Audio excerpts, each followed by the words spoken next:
Welcome to the Solax Instructional Installation video series. We will guide you through the installation and commissioning of Solax Triple Power LD53 battery. Before installation, we kindly request that you take a moment to scan the QR code to read the LD53 battery installation guide and familiarize yourself with all the warnings and caution notes. First, let's get started with the introduction for LD53 battery. The battery system consists of one or more rechargeable batteries.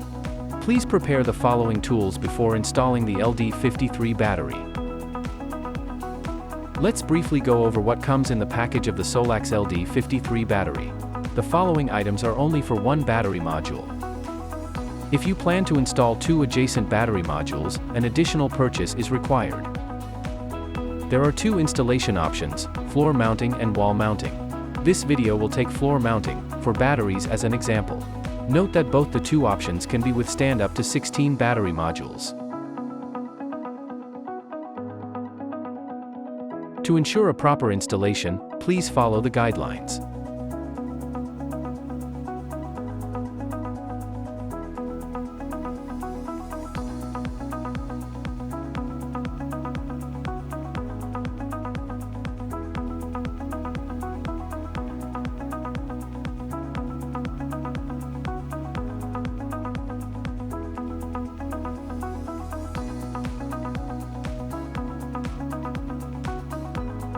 For multiple devices installation, make sure to leave a minimum space of 40 to 60 centimeters between each system. Now, let's have a look at the physical appearance and dimensions of the LD53 battery.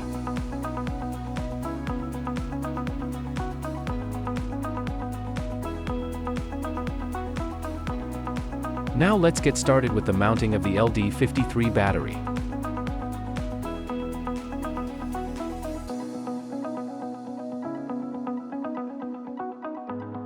Use marker to mark the position of the holes.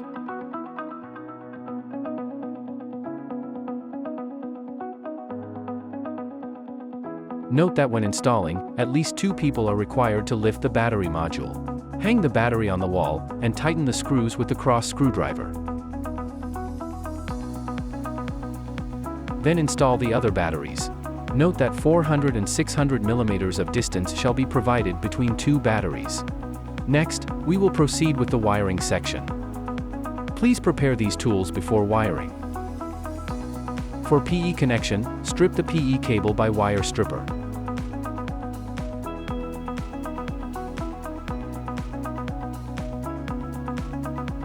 Use a crimping tool to squish the terminal.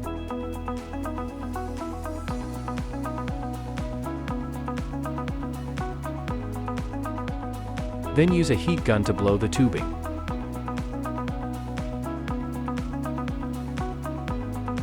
For communication connection, make sure that the BMS port on the battery module connects to the inverter is pin to pin, and the cable shall have a shield layer.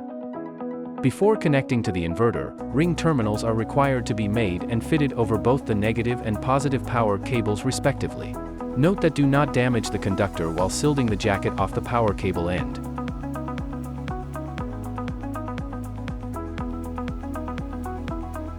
In the event that two or more battery modules are purchased, fernail connectors are required to be made. Likewise, properly make the power cables.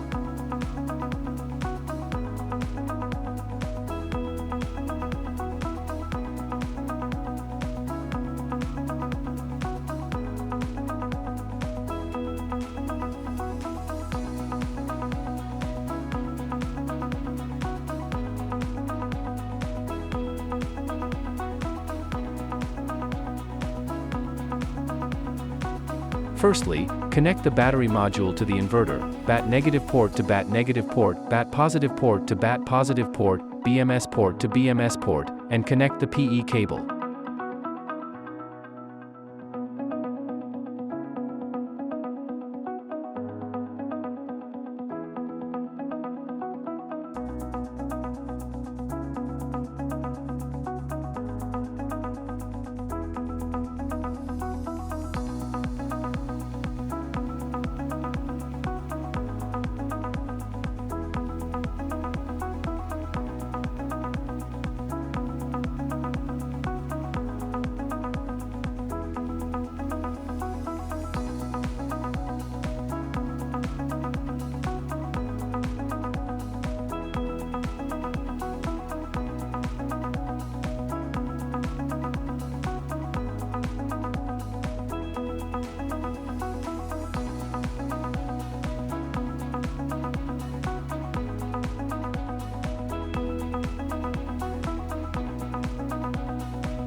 Then connect the cables among batteries.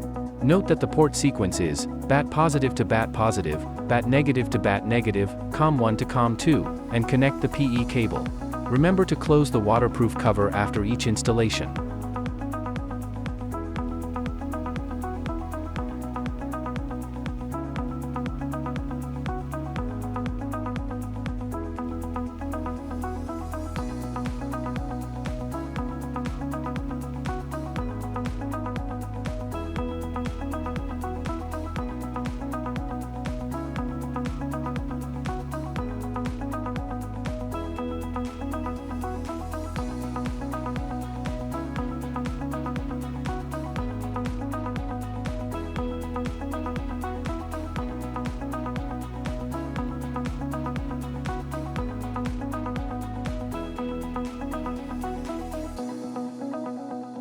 Regarding the first start, after pressing and holding the power button on the battery module that connects to the inverter for 15 seconds, the battery system will assign each battery module in a communication loop a unique address.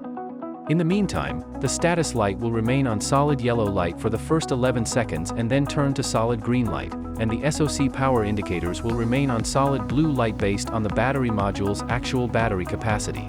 15 seconds later, release the button.